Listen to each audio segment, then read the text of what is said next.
Scott Peterson, welcome to the first deal interview today. How are you, man? I'm great. Thanks, Michael. Good to be here. Good. You're incognito, somewhat in the dark, and that's okay.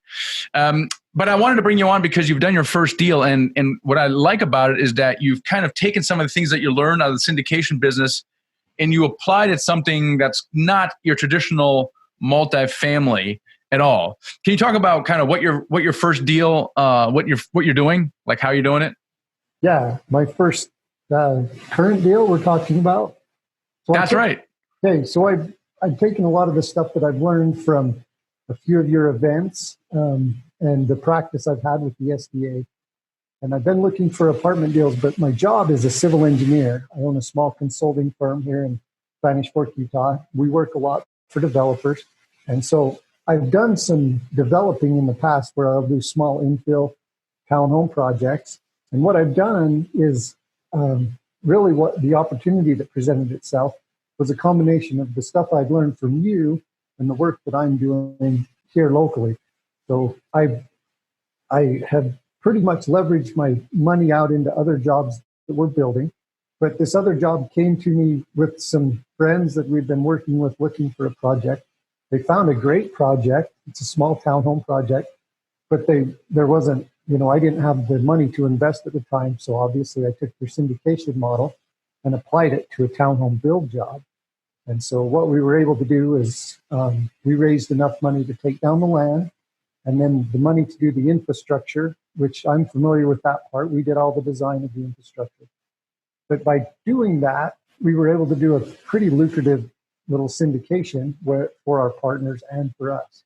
And what we did is we raised enough money to pay, like I said, for the acquisition of the land and the infrastructure, and that gave us plenty of money to go to the bank for construction lending.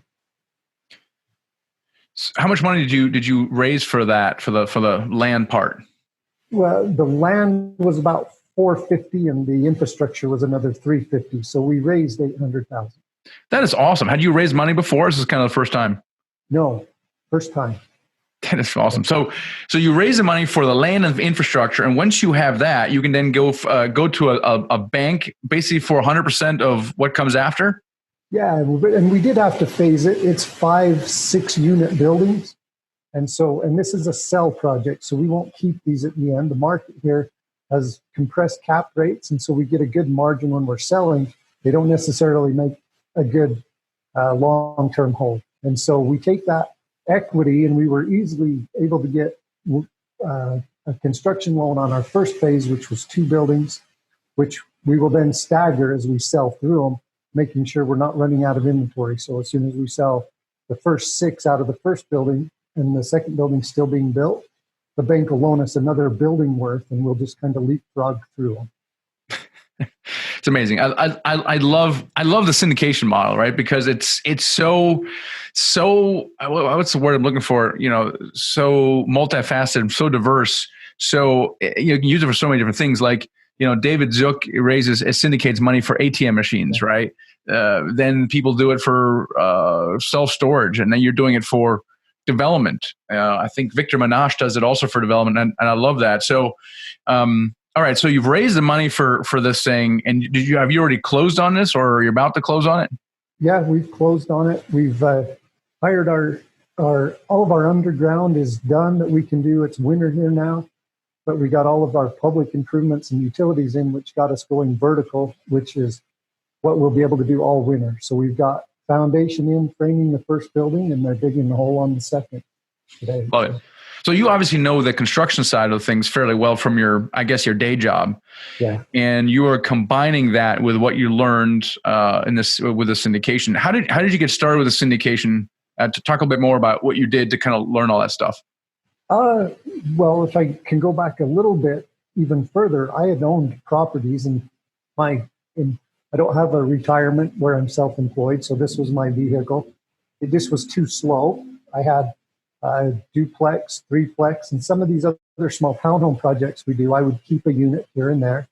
So I built a small portfolio that cash flows, but it's pretty mediocre. I'm getting some good appreciation. And so I started listening to your podcast and looking for a better way, went through your program, and then went to DC to the names, I'm at a loss right now, but Financial Financial Freedom Summit.